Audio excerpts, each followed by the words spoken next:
Attention musicians of all levels. It's not always easy picking out a song by ear. Sometimes you need a little help. Well, I have the app for you.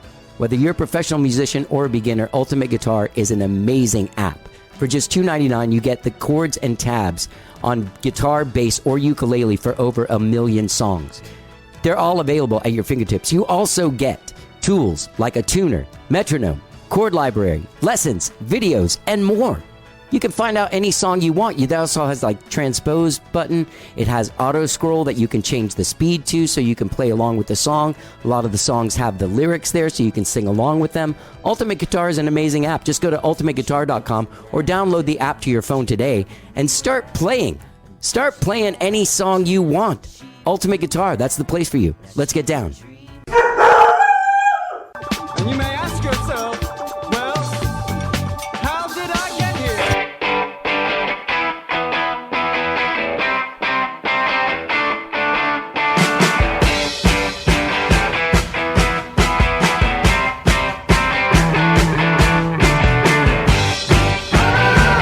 It's time for How Did I Get Here? And now here is your host,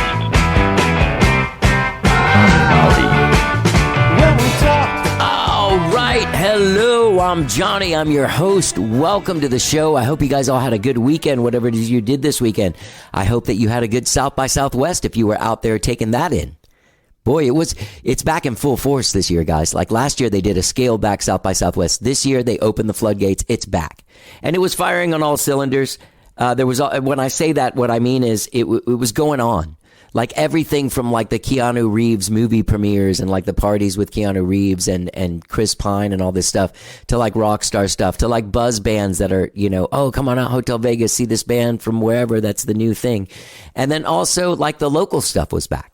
Like all the stuff that's on the sort of outer edges of downtown that's just free. You can go to, hang out with friends, see bands that you haven't seen over the last few years that you don't really get out to see very often. They have a lot of free events like that, like South by San Jose, like the South SoCo Stomp, and then all kinds of places all around. I know the Parlor had some stuff going on. I went to ABGB on Saturday and saw Cotton Mather and a bunch of other local bands that were playing. So yeah, it was a full force South by Southwest. I had a really good time. I didn't do 1 million things. I did a couple things a day, maybe 1 or 2 things a day, mostly because I have Rosie and I'd come back and hang out with her and I felt bad leaving her in a kennel all day.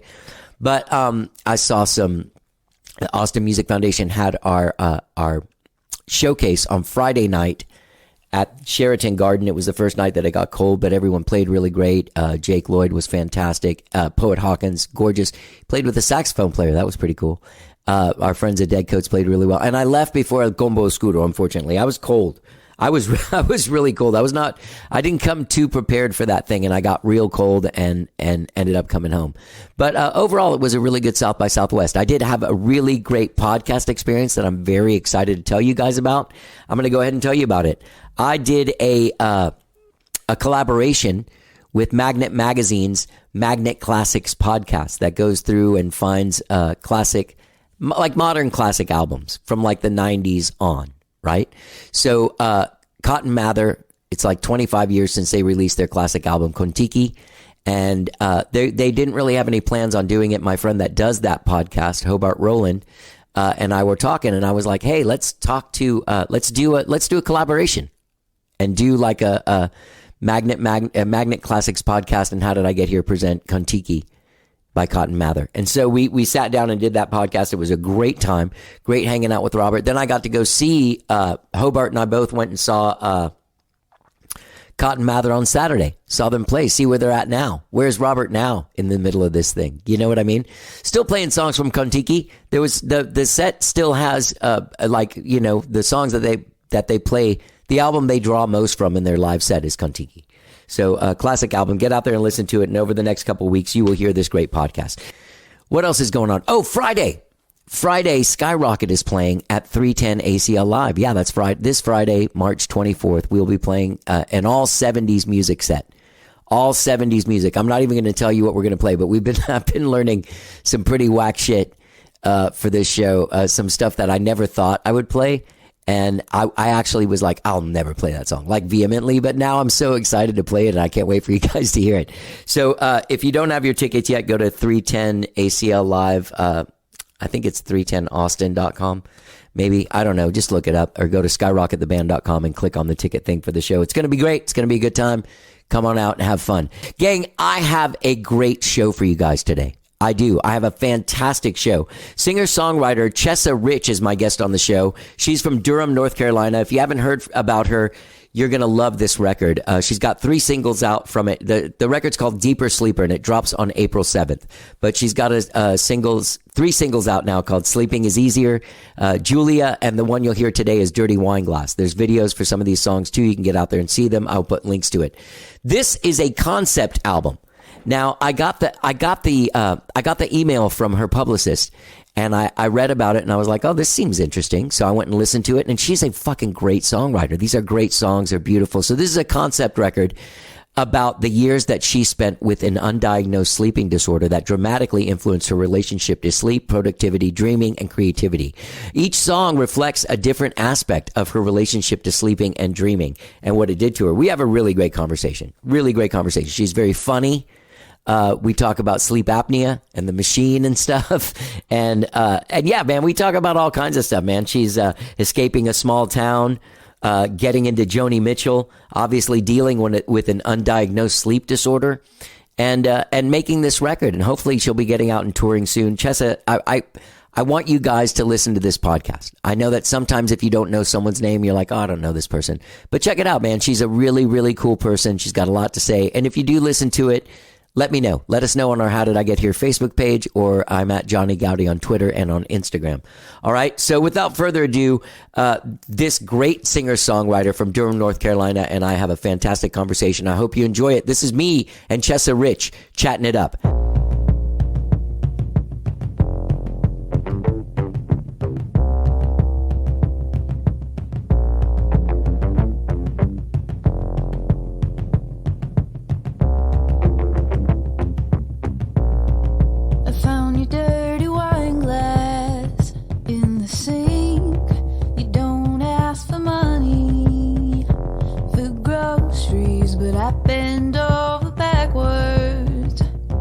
How are you? Yeah, I'm doing pretty well. It's like fully, I mean, it's not officially spring, actually, but it really feels like springtime here in Durham, North Carolina. Yeah. Different stuff is blooming every day. Every day it's like a new, like, oh my gosh, the red buds happened today.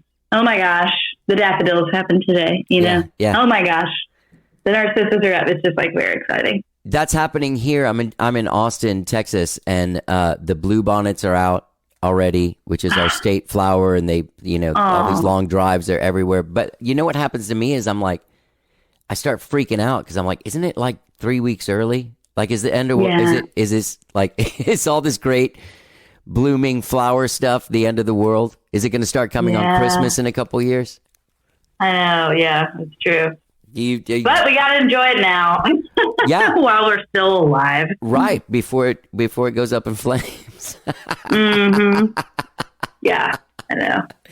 And it's sad for all the fruit trees because it means that my grandma's always like, well, we're not getting pears again this year because they bloom too early and they're going to get frosted. But we'll see. Are you like born and raised in North Carolina? Oh, yeah. Both of my families actually I knew that both sides of my family were from North Carolina, but strangely enough, this year, I just learned that like both sides of my families are from like a 10-mile radius in this one place in Eastern North Carolina. Are you in that 10-mile radius now? No, I'm not. I'm more in like central North Carolina, but I still have family that lives there. You broke out. I broke out. Yeah, I broke out of Plymouth, North Carolina. This record, Deeper Sleeper, is great. It's really Thank great. you. Like, I was really blown away. Thanks. And cool. Yeah. I just also like each song has its own journey, and there's even like weird, like what's the song that opens the record? The first song has like this weird, almost like Radiohead. You know what I mean? Kind of like weird drum machine thing that you can't really tell if it's in time or not in your, you know what I mean? In your Totally. mind, it's all kind of like weird. Yeah, the yeah, and the vocals, like, you don't like, I mean, even me, like, playing that part live is it's tricky until the drums come in, because it's like, I know where the beat is, but it doesn't really sound like, from the keyboard part, it doesn't really sound like that's where the beat is. Exactly. So you're like a full on, like, are you muso at all? Like, are you a prog person in any way? Like, did you say muso? yeah. What is that? Like a really studied, learned musician that can, write a song in 7, play in 13 with no problem. Well, Can throw down that's funny. a minor flat 9 chord at any given moment. Fun. Yeah, that's funny that you say that, because I teach music. I teach piano to kids. Okay. So I definitely know my music theory. Not to the full extent that someone with probably a degree in music does, because they learn like crazy stuff. But a lot of my songs have crazy time signatures, and it's like in service of the lyric. Okay. I think, to me, when I hear them, I'm not like, I'm going to write, oh, this bar is going to be 7. It's right. Oh, these words do not need another extra beat after them. So this is going to be a bar of 3 and not a bar of 4. Or, it's like, sure. And some of them, we learned this recently, last full band we played, everybody in the band counts it a different way. Really? Yeah. But you end up in the same place? We end up in the same place. Yeah. Which is kind of funny, but yeah, it works. That's amazing. So do you play out a lot? Are you like do you get out and play? Like, are you doing touring for this record? Are you gonna?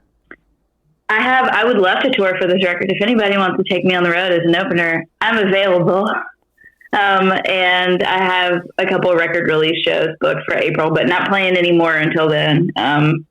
This is my first record being put out, so I'm kind of wanting the songs to get out there, people to have time with them, and then I'll go to the next stage of booking a tour, because it's a small team. It's me and a handful of other people who none of us are really, getting paid for doing it. So we're doing what we can. Yeah. At the moment, Yeah.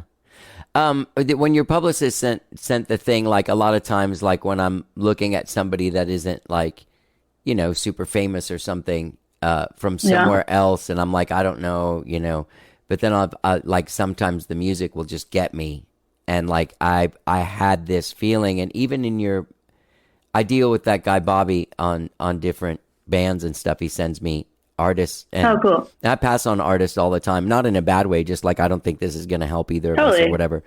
But right.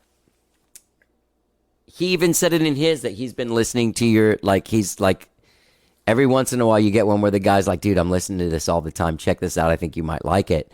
And when I heard it, cool. I felt this overwhelming need to spread the word about this record, because it's just so there's a lot going on, man. Dude, that makes me feel so good.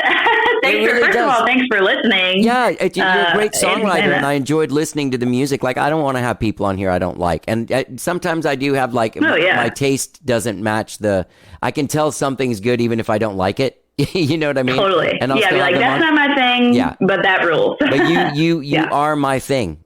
I love this album. Yay. And I really want to dig into it, because I don't think. First of all, I don't really know. The record's called Deeper Sleeper, and it's a record about years that you spent with an undiagnosed sleep disorder that dramatically influenced your relationship to sleep, productivity, dreaming, and creativity. Yeah. And each song reflects a different aspect of your relationship to sleep. Okay. I've never heard of someone making a fucking concept album about a sleep disorder. so I'm blown away. First of all, at the idea of it, and second of all, you're a great songwriter, and it's not like it's not like The Wall where there's this recurring theme of down, yeah. But all of this, we love. Right? Yeah, I love it. But I love that you explored something so heavy, and something that maybe other people are dealing with as well.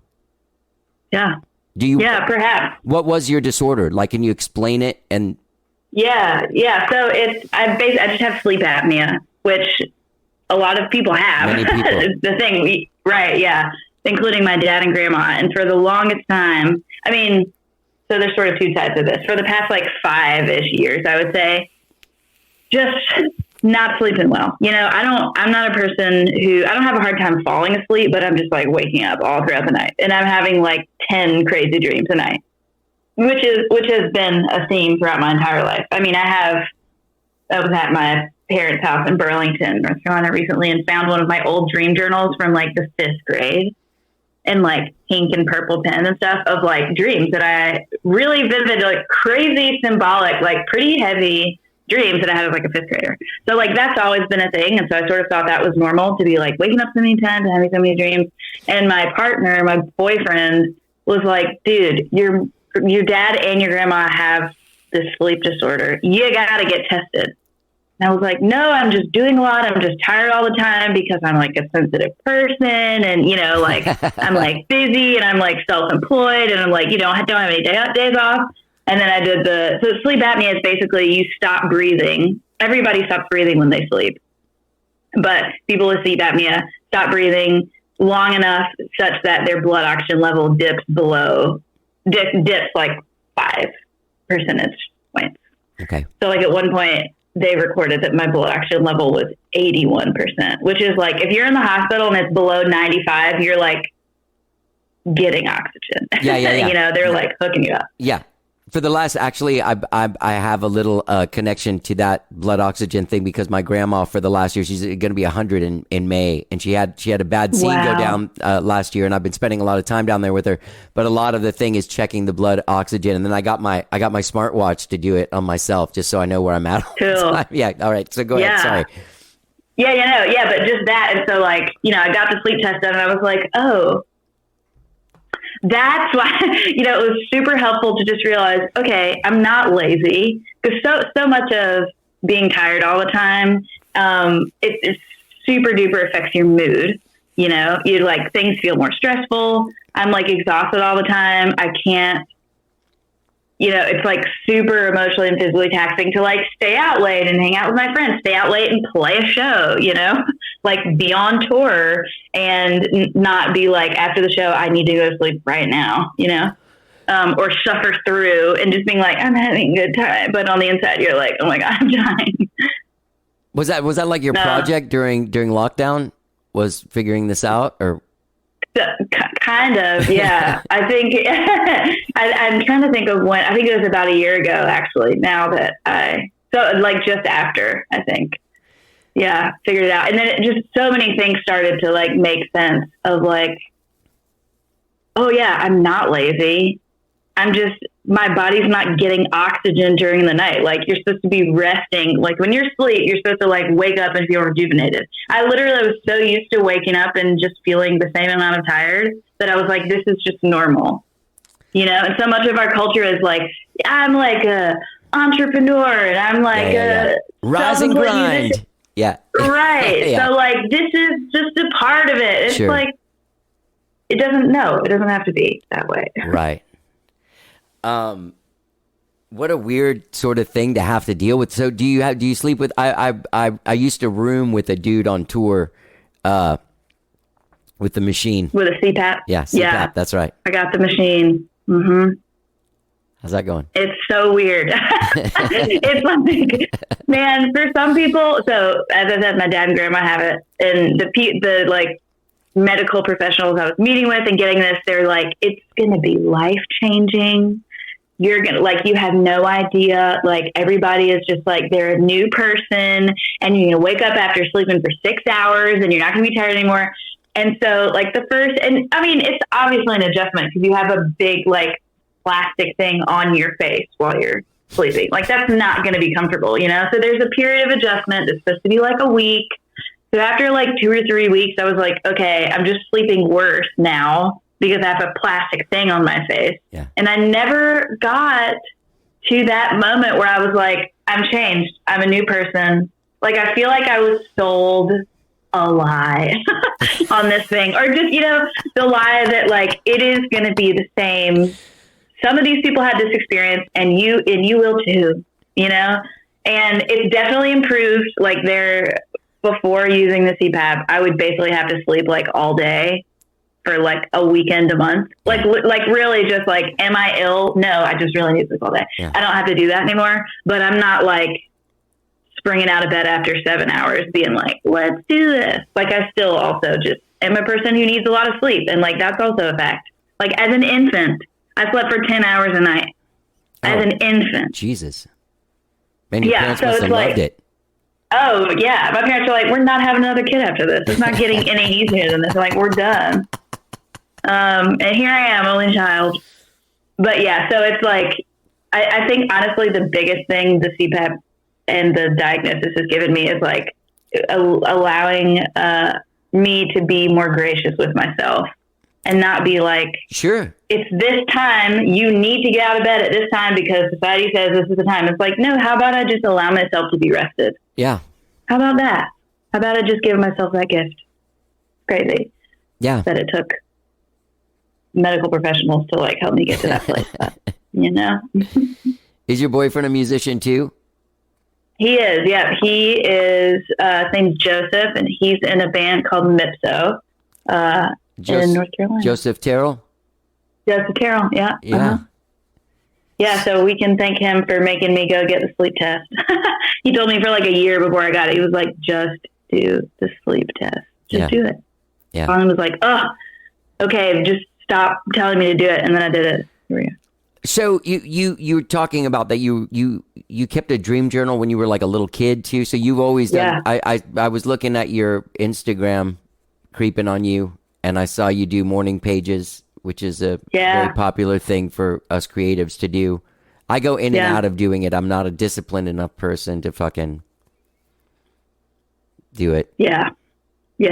I probably do it like 5 days a week. That's still great. Depending on, I feel, and you know, there are seasons where I'm like doing it every day, and there are seasons when I'm like, you know, doing it 3 days a week. But it feels like a pretty consistent thing where it feels restful for me to be there. And even on the days when I'm like, I don't want to do this, I just write, I don't want to do this. And like, this is dumb. I know this isn't dumb, but here I am still doing it, you know, and because sometimes it's the only like, and so I was going to say sometimes it's the only creative writing time that I have, but I don't even always view it as creative writing. Like, I mean, it's honestly rarely an artistic exercise in the sense that we understand it as like, I'm creating art now. It's more of like a morning journaling thing, you know? But it feels kind of good to... In the kind of like you write the 3 pages in your like mining the subconscious because you're in that in-between state. And even if you just start writing words and you go back and read it, there's some shit in there that's truth. They're like, Dude, yes. It's crazy how like I rarely... Well, I sometimes go back and read them, but just... for like curiosity, I'm not like, where's my next song, you know? But sometimes I go back and I'm like, damn, Chessa, that's some deep shit, you know? But I'm never, and that's kind of like the beauty of those pages is I really try to protect them as not a like intentional creative output space because it messes with my head and prevents me from, just getting the words out. And like, that's the real practice. It's like, you're training yourself to say no to like the ongoing critic, you know, it's your like practice to just keep writing, even though you think it's dumb. And yeah. And that's when you do get into that thing where you see red and you don't really know what you're writing. Right. Yeah. Like you don't know what you just wrote. Like those are always like my favorite ones. Cause you go back and you do find shit in there where you're like, oh man, I am really pissed off at them. Totally. You're like, oh yeah. And it's also really great. Well, it's not great, but a thing that I notice is like, okay, I've been complaining about the same thing for the past 3 months. Yeah. And I'm like, what are we going to do about this? I'm like, okay, you know, it's really helpful for like noticing kind of okay, every day I wake up and I feel this way. Do I want to be feeling that way every single time I wake up? maybe not, like, let's think about that. It's like the roadmap to get out of your own way. Mm-hmm. I actually had a I had a therapist once that was like, I would go.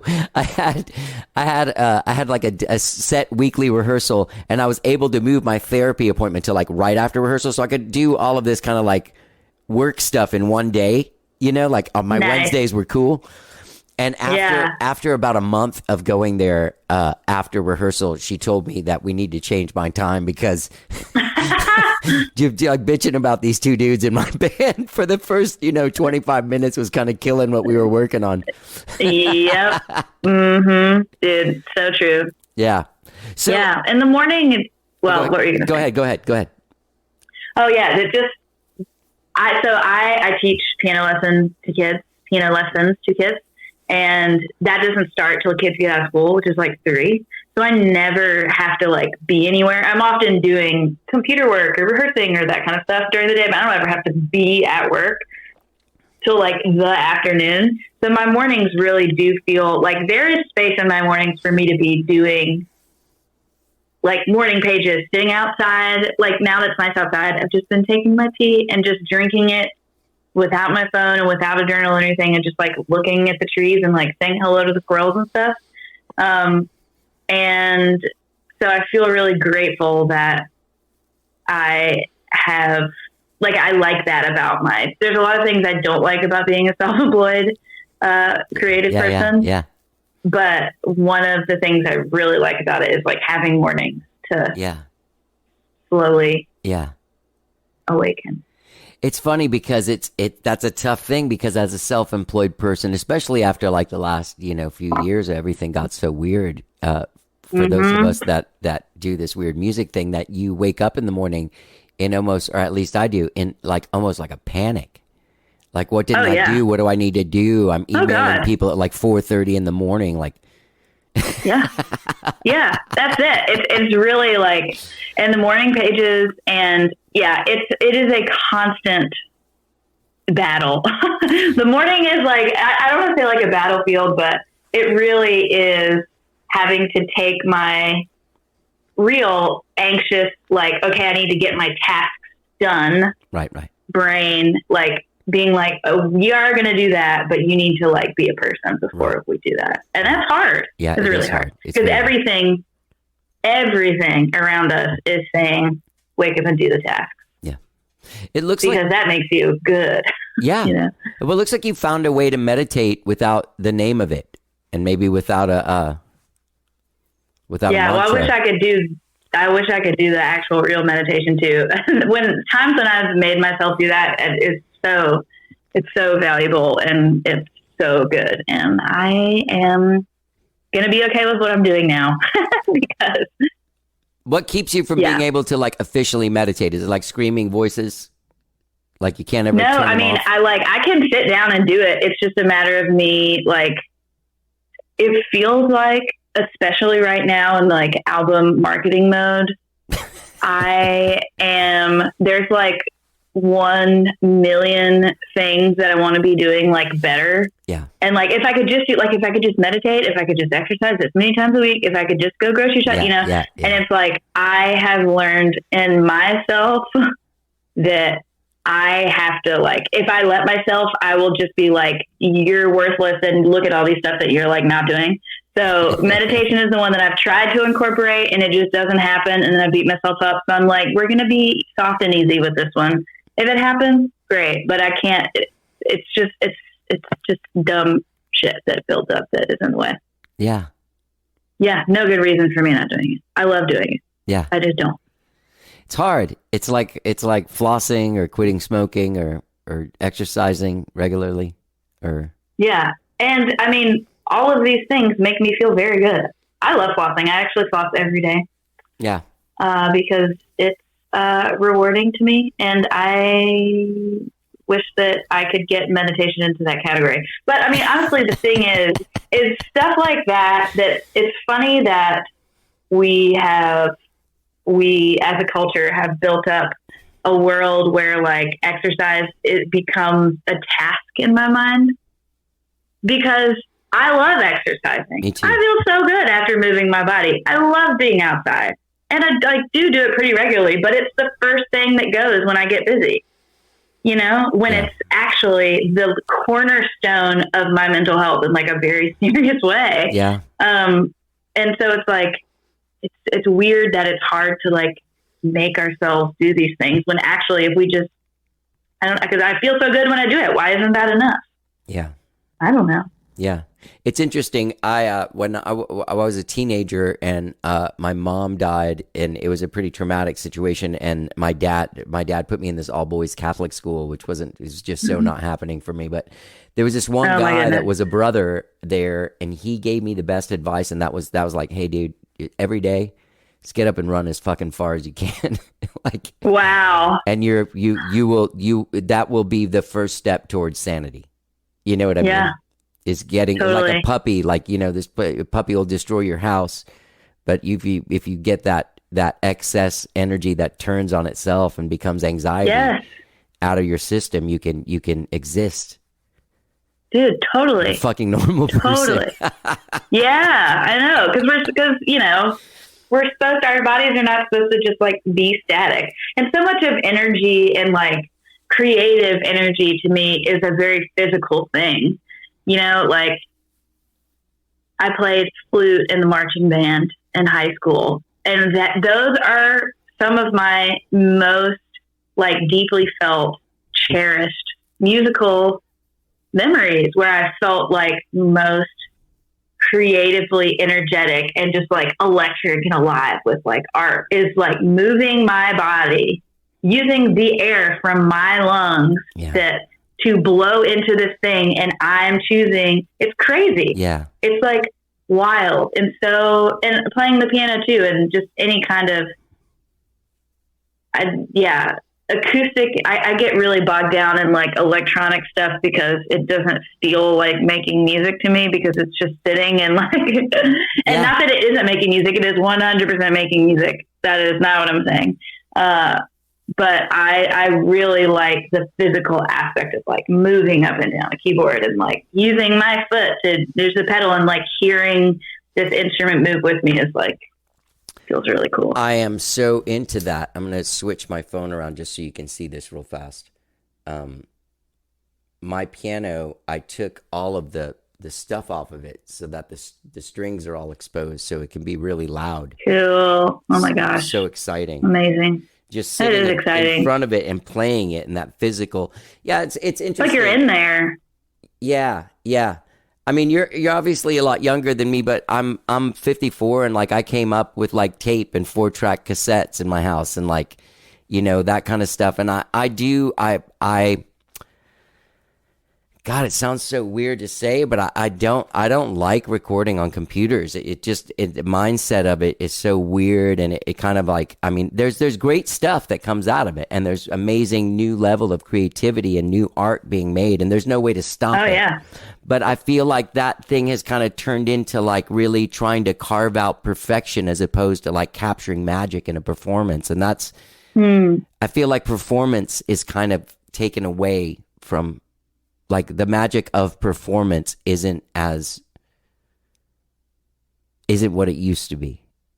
Interesting. Yeah. It's like, it's sort of like capturing a different aspect of it. Yeah. And it's funny, like a lot of my friends who are really like skilled at manipulating electronic instruments and using computers to record and stuff are also like incorporating tape machines, like basically just recording tape machines, like because it does provide this like chaos, kind of this sort of unseen, because if I'm pressing a key on an electric keyboard or making like a synth sound, like it doesn't matter how I press the key. And this is like not a knock at all on these things. I love synth music. I love electronic music. Me too. It's the shit. Yeah. It's the best. I just want to say this. And just in my own defense for those listening, this isn't a get off my lawn thing.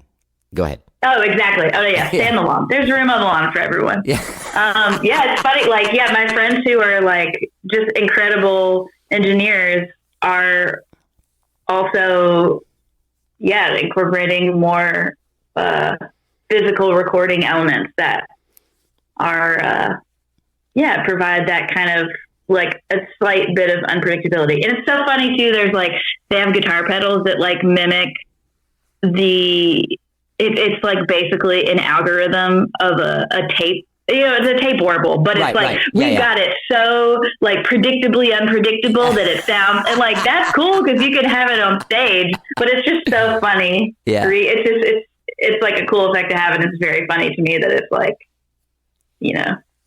reproducing in a perfect way this like imperfect thing, and then we get on this like crazy feedback loop.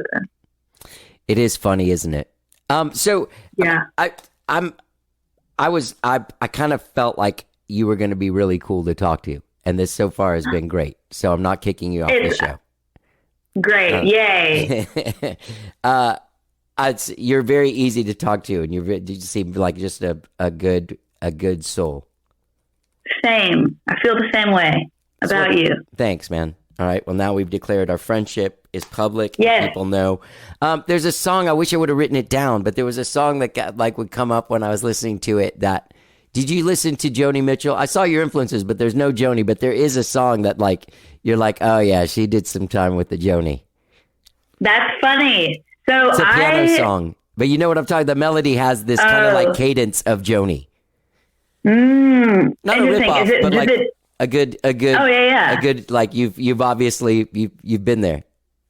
Yeah, I did not know about Joni Mitchell, really. I knew who Joni Mitchell was and like knew the hits or whatever, but Joseph, my boyfriend, is a huge Joni fan. One of my roommates in college, huge Joni fan. Skylar Gudaz, whose band I play in, huge Joni fan. And Skylar's like the ultimate like interpreter of Joni songs, and also like Joni has seeped into her songwriting in like such a cool way. Yeah. That's exactly that is like never a ripoff, but always like, yeah, like you're doing that. Yeah. You are doing it. Yeah. So like, just because all those people are so knowledgeable on her catalog, I like feel like I can't even claim to be a Joni fan, but I just think like, and really since the pandemic, I sort of have appreciated her in a new way because my partner was playing it so much.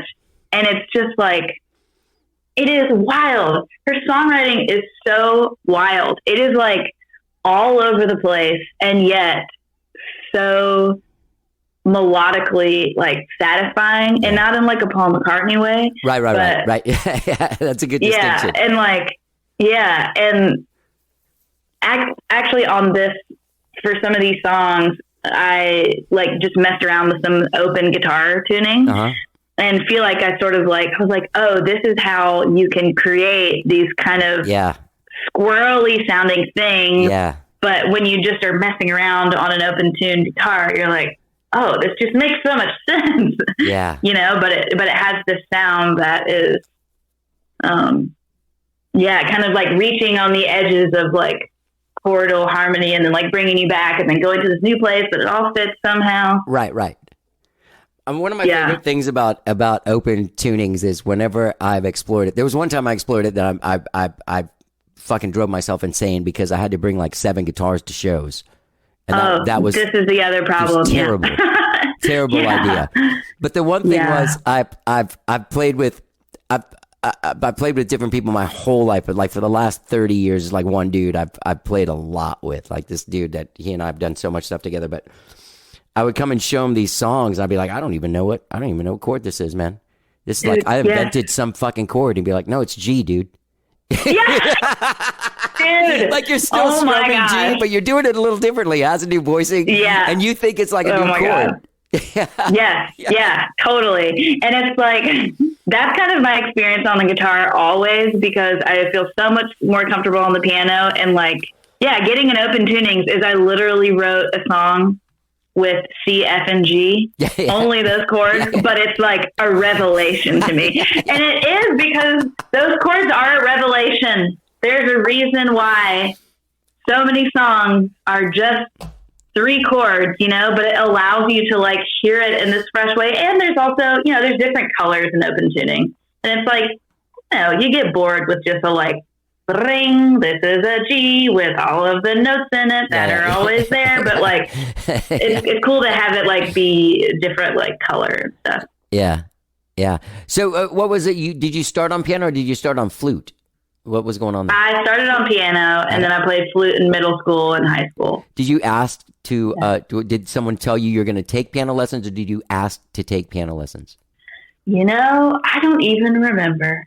How old were Both you? my parents are, I think I was 8 when I started, which is like, man, some people now have like 5-year-old kids who are asking me to teach their like 5-year-old kid. I'm like, I'm not going to do that. I don't think that's too early to start, but that's too early for me to start with a kid. That's like little. That's 11. The kid doesn't even know how to read. Yeah, but I've seen like You some know? 7-year-olds that play like Eddie Van Halen now, like on Oh, yeah. Instagram and It's shit like that. crazy. That blows your mind. Yeah, I think it's great. I was not ready to do that at age 5, but both my parents are musicians. They met in jazz band in college, and my mom grew up, never had a piano lesson, but like has an incredible ear, and we've always had a piano in the house. Okay. And she would she always worked like 40 plus hours a week, but on the weekends or something, she would just sit down and sing and play. So that was always around. So there's always a piano. And actually, I think my dad, who does not play piano, taught me my very first thing on piano when I was like 6 years old. And he taught me Stairway to Heaven. On piano? Yeah. Oh, hey, you know what? You don't by chance know the mellotron part, do you? This is so... No, he just taught me the like ding, ding, ding, ding, ding, ding, ding. But it's actually like pretty complicated. Like I'm impressed at my little 6-year-old self. And Yeah. I'm also impressed that my dad even knows how to play that. I'm like, how did you learn that? Did they listen to... wait, I was going to ask you a quick question about that.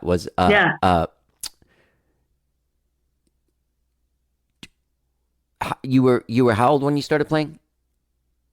My dad taught me Stairway to Heaven when I was like 6. Okay, and I think 6. I started taking lessons when I was 8. Yeah. Okay. Did you like the lessons? Like, did you follow through? Did you go home and practice what they taught you?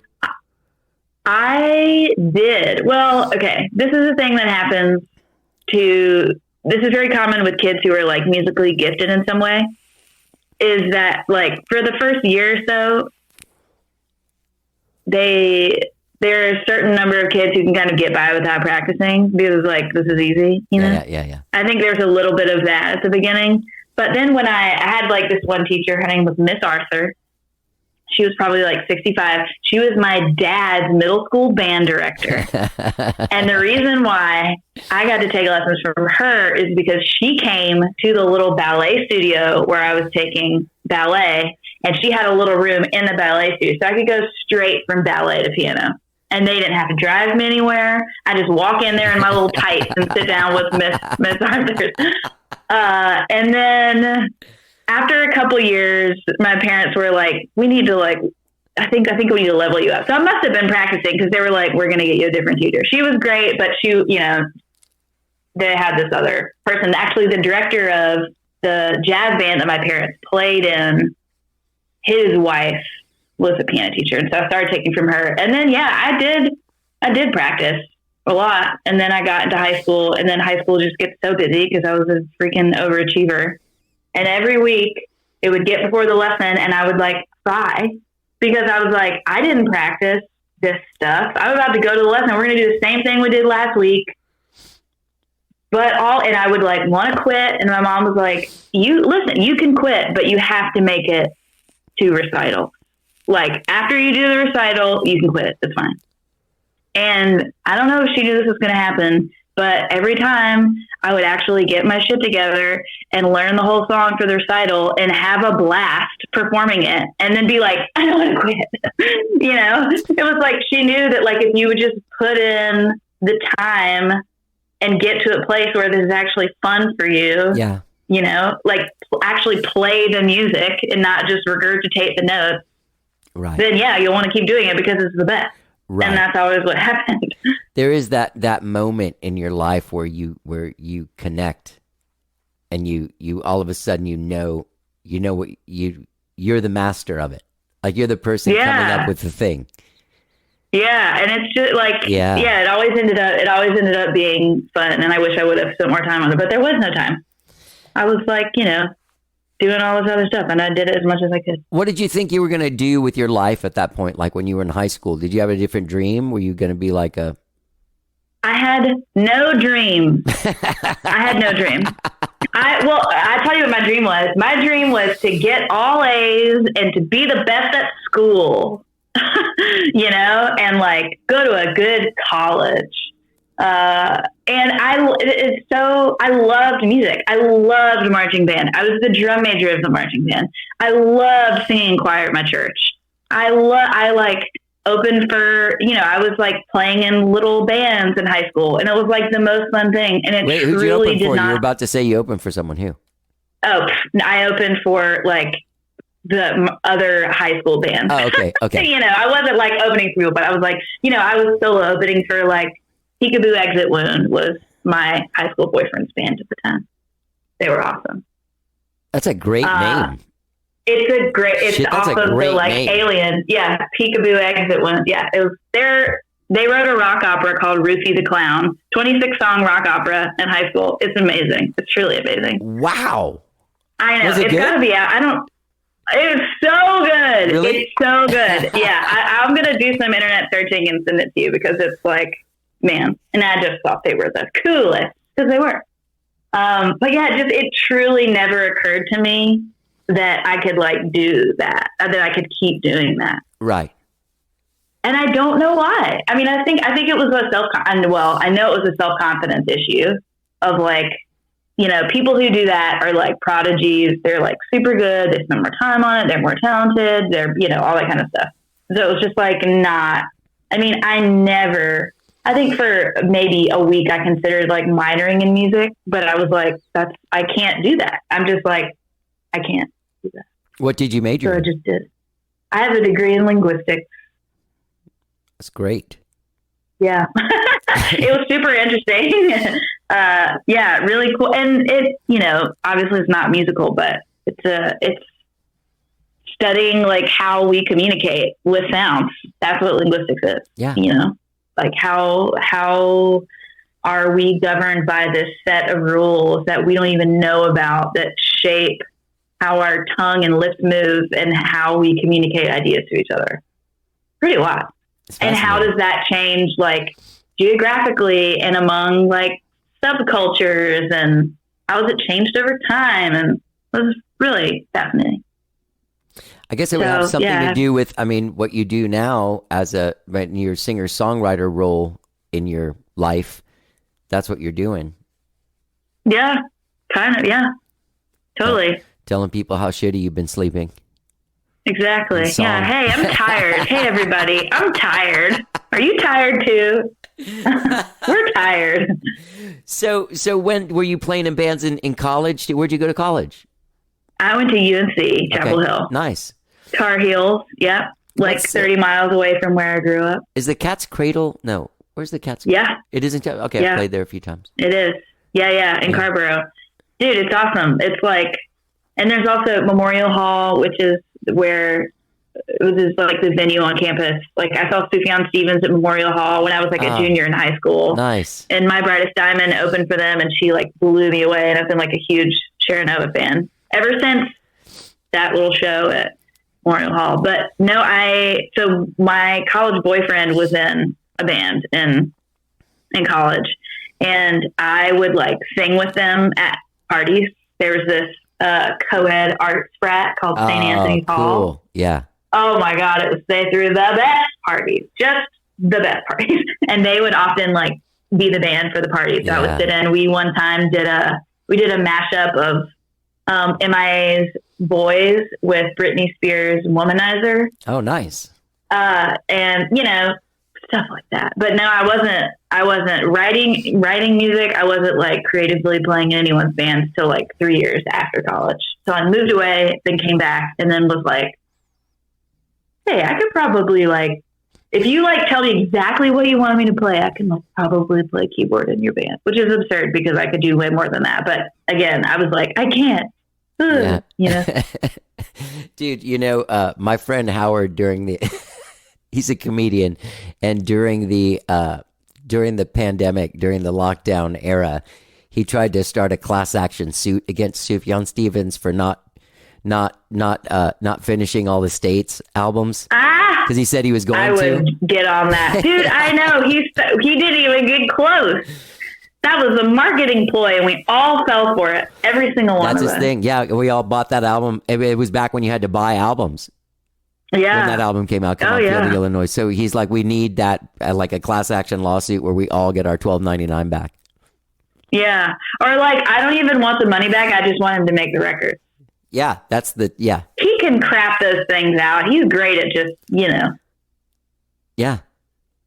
Yeah, so what do you Yeah, so I forgot about that. when you got out of college, then how did you end up doing all this stuff in music? Like teaching and all that shit?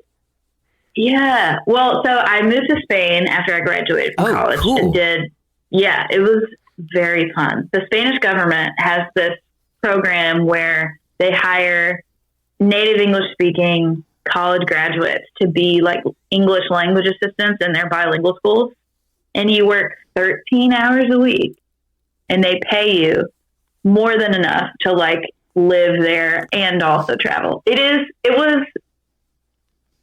was a post-college experience that completely ruined me in terms of like being okay with the American work. Yeah. Work. Yeah. Because for 2 years I worked 13 hours a week at my little school, and then I had like 3 or 4 private lessons, and then I was just like living my life. Yeah. As an American young person in Spain. Yeah. They know how to live, man. They don't mess around. They really do, It's They've got to be got into their eating own. late. That's the only thing. Oh yeah. Yes, and staying up late. Staying up late. Yeah. Well, that's what I what's funny, and I don't have a sleep disorder by any means, but I wake up early no matter what time I go to, I always wake up early. It's weird, but I take naps, and I want you to know that since I was doing this thing in the afternoon, it was interfering with my nap time, and I took a nap from 9 a.m. to 11 a.m. Like I took a 2-hour nap. My parents were born in Cuba, so I lived in Mexico when I was a little kid, so I have a really strong connection with the fact that it's totally normal to nap in the afternoon. Oh, yeah. There's nothing wrong with it. Oh my God. Yeah. It is the best thing. It's so weird. Like, I think the hardest thing to adjust to coming back to the U.S. was that, and like the eating schedule, because you eat breakfast at like 9:30 or 10. Yeah. You go to work till 2. You have a snack at noon. Yeah. You're not doing lunch, but there is like a snack time, and every single kid brings the exact same thing for snack time. It is hilarious. What is it? I'm like, it is a little sandwich, like a bolillo with like ham and tomato and olive oil. Sometimes it's just ham. Sometimes it's just tomato and olive oil, but it's like this exact same roll and like a bag of chips. It's like, did y'all sign a thing where you like have to bring the exact same thing? It's so funny, but that's their snack. And then you go home at 2 and then you eat and then you sleep. Yeah. And I remember my second year, I was in Spain for 2 years. And the first year I was in one small town. The second year I was in a different town. I lived with these 3 Spanish women who were like my age and working and in school and stuff. And after like a month of me being there, they sat me down and they were like, Chessa, you need to know, siesta is not 2.5 hours. You can just like, we think that you're like off the rails and we think that you're like sleeping too much. They were like, just so you can keep doing that if you want, but we just want you to know that like, it's like 45 minutes to an hour. Yeah. Normally. And I was like, oh, okay, great. So then I stopped sleeping for like 2.5 hours in the middle of the day. But I loved it. It was really fun. And I think that time, like I think, this was my experience at least. Like I'm an artist, I'm a musician. And even before I allowed myself to describe myself as an artist, I have always been like drawn to artist and musician folks. Yeah. So the friends that I made there were most of them were like artists and musicians, so I was around, like I had a friend who just lent me his classical guitar for the second year that I was there. And I had this guitar and I was in this period of my life where I had no career aspirations, thoughts, or goals whatsoever. For no good reason other than that, like, I don't have to think about that right now. So I'm not going to, like, it really was not, I was so able to be present in a way that I have not in so many other parts. Well, that I have not, except for being on tour. Tour is the other place where I feel like it's very easy to just to be fully present. Because yeah. Where else you can't Yeah. do anything faster than however fast it's going to go. But having this little guitar and having all this free time and just feeling really like I had this container of time to just do whatever I wanted, I was able to like approach making music in a really low pressure, fun way. Like I wrote little things there, you know, and I never really showed them to anyone, and they weren't really for anything, but it was like really just fun to do that. And I think that was like that was a really needed thing for me. Yeah. Yeah. And then when I moved back to the States, I had some friends from college that had this band, and they were like, we're going to go on tour. Do you want to come, like, take photos? Because I was taking a lot of photos at the time, and like sell merch. And I was like, yeah. So like, I've been back for like 2 weeks, you know, I don't know what I'm doing. I'm like majorly culture shocked. I was like, let's do it. And then I ended up kind of like singing backup with them, and then kind of playing flute with them. And then it was sort of like, you know, once people kind of like recognize you as like, oh, you're a person who like makes music, who's like doing that, then you get asked to do more stuff. And then, so it was a very slow process of people being like, hi, you're good. You can do this thing. You sound good. Will you do it in our band? And me being like, oh, you know, and like, truly in one band that I got asked to be in, I told myself, I was like, Chessa, just do your best. If you get kicked out of this band because you're not good enough, it's okay. At least you tried. Yeah. Which is so absurd. It was absurd. No one is going to kick me out of the band I was definitely good enough. Yeah. You know, that's not the issue. But it was just through a lot of like very sweet, encouraging friends being like, hey, you have songs, right? And like, well, I mean, like, no, I'd love to hear your songs, you know, like persistence of like, I know you have songs. I know you're working on them. Whenever you're ready, I bet they're great. I'd love to hear, you know, just like years and years of that. Yeah, you definitely have that. You have that just even in conversation about life. You have that, like, I bet her songs are good. Oh. you know how you meet people like that and you're like, oh God, I don't know about this person. You know? Yeah. Oh yeah. I have friends like that. I mean, yeah, I have friends who are kind of in the same boat who are like, yeah, I'm like writing songs. I'm like, dude, I know your songs are going to be good. I just know it. Yeah. Yeah. You can tell. It's like, it's just, you don't need to worry about that. It's not something you have to try at. And that really is true. But it's so hard to put that into practice, you know? It is. Man, all of this stuff about like your just your approach to life, like now your music really is clear to me, like who it is you are as an artist, and what you're trying to get across. You had a lot of, I want to talk a little bit about Deeper Sleeper before we go, because you did have a lot of really good, like Alex Bingham from His Golden Messenger. They're still playing and doing stuff? Yeah, well, right now, Mike, who's His Golden Messenger guy, he's doing this long solo tour, but yeah, they're getting back on the road in like November. And Alex is Alex is actually the first person, one of the first people who was like we played a church gig together. That's how I met him. He did not know me, but he'd heard me play in church and was like, you got songs? I feel like you have songs. Can I hear your songs? Wow. You know? So he's just an incredible, I mean, I think everyone who works with him would say that he's just an incredibly supportive person. He's really good at like spotting potential and like supporting it in the ways that it needs to be supported. Yeah. And Shane Leonard is the guy that produced it? Yeah. So how different would it be if he wasn't involved? Like, what did he bring to the table? What did he do? Yeah. Okay. Well, first of all, one huge thing that Shane did to me was like really, truly convince me that the songs were actually good. They're fucking great, dude. Like, I don't know what kind Thanks. of mind you have, but you are great.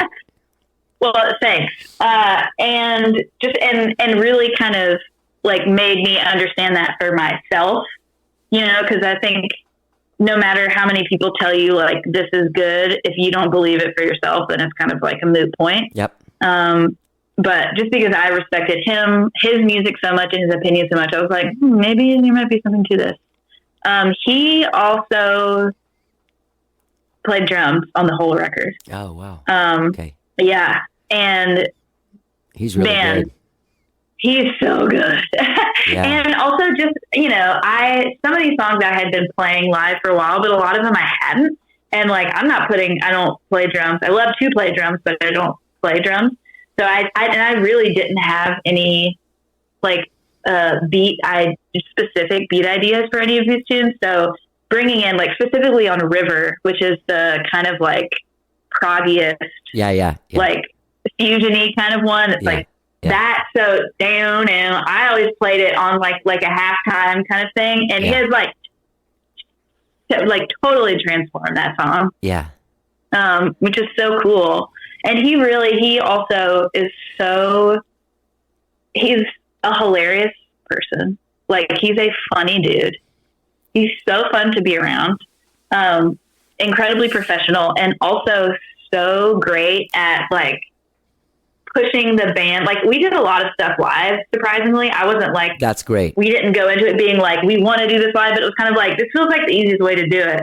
So a lot of the stuff is live, and he was so good about like pushing us as an ensemble to like, let's kind of explore this area, but then realizing like we can cut and run if it isn't feeling right, and not having any feelings about that, being like, you know what, we're going to turn around and try something else. And really like, so that was awesome. Yeah. There's nothing. Yeah. So, there's nothing better than a producer coming up with an idea and then you're doing the idea and he's like, oh dude, I'm sorry. What were you guys doing before? Yeah. There was some of that. And I think there's some of that for me. There's some of, it's like, that was the part of it. Yeah. I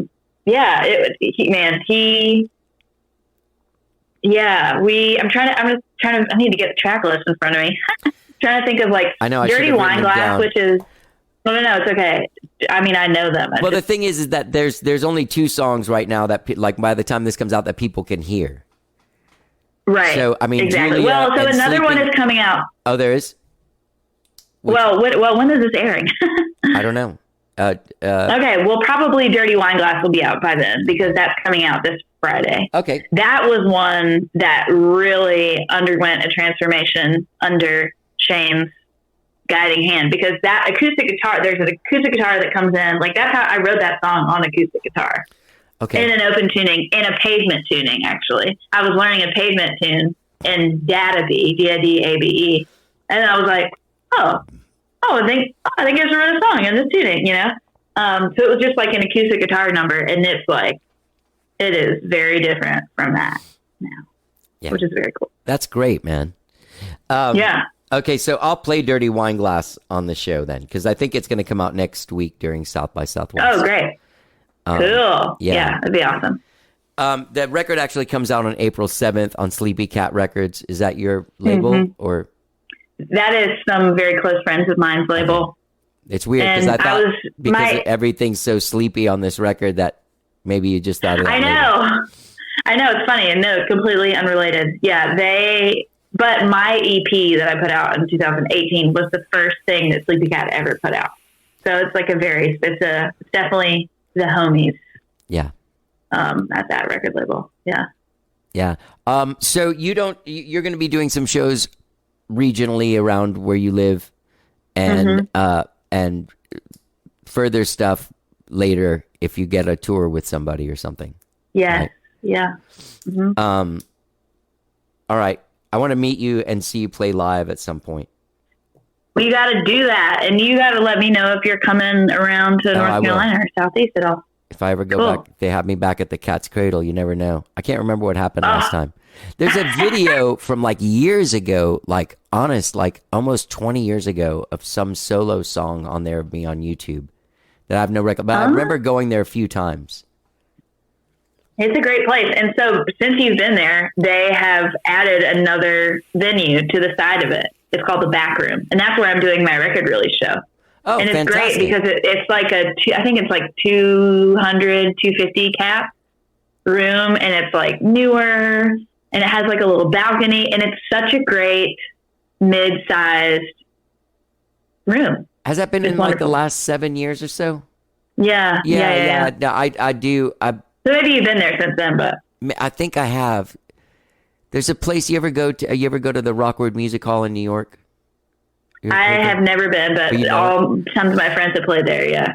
Sometimes they've done additions over the years, and I get them. Oh, right. They both have like kinda stage confused. They both 3 have, or like. yeah, they both are like great listening rooms on my whenever I've done solo tours.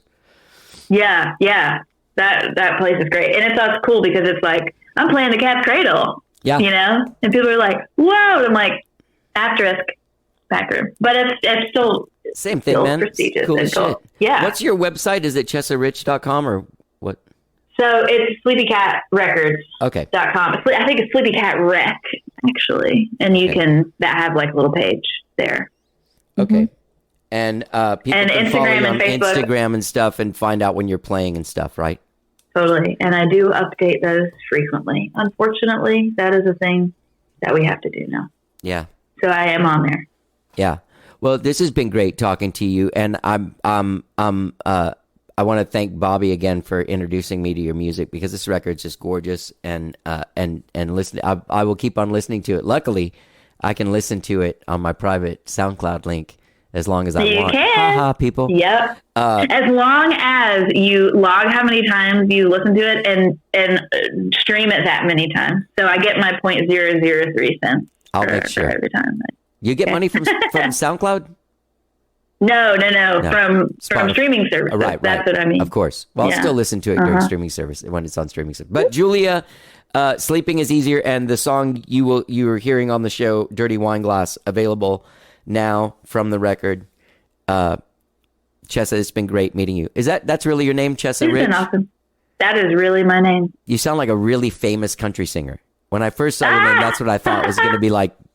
Yeah. That's amazing. Yeah. No, yeah, it's just my regular name. Well, you're a phenomenal songwriter. I hope to meet you in person one day. And Thank you so much. and good luck with Likewise. everything. Stay in touch. We can stay in touch on I Instagram. will. Yes, I look forward to high-fiving you in real life someday. Yeah. Nice meeting you. Take care. See ya. Bye. Backwards for you. All right, that was Chessa Rich. That song you're hearing is Dirty Wine Glass from her upcoming album Deeper Sleeper, out April 7th on Sleepy Cat Records. You can find her at sleepycatrec.com. Fantastic conversation. I really enjoy talking to her, man. She's very, very cool. I hope I get to meet her in person someday. Hey, gang, don't forget when you're out there checking out sleepycatrec.com, you can subscribe to this podcast wherever it is that you find podcasts, be it Spotify, Apple Podcasts, TuneIn, Overcast, Stitcher. New shows every Tuesday and every Friday. Been dropping the From the Vault episodes. Just dropped that chat with Roger Joseph Manning Jr. and Tim Smith from Jellyfish. Their band Licorice Quartet already broke up. That was it. Just they have short-lived bands, those guys. Get out there and check it out. Yeah, thanks for listening to the show. I hope you have a great week, whatever it is you're doing. Let's get down. Transfixed on gold skyline, I watch you take it in the natural design. I felt all it meant to you, but it ended when I opened my eyes.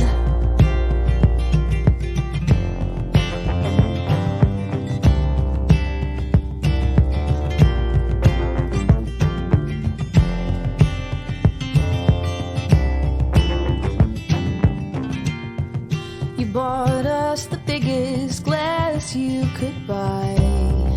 We drank from it all, bathed in setting sunlight. I watched it in my mind.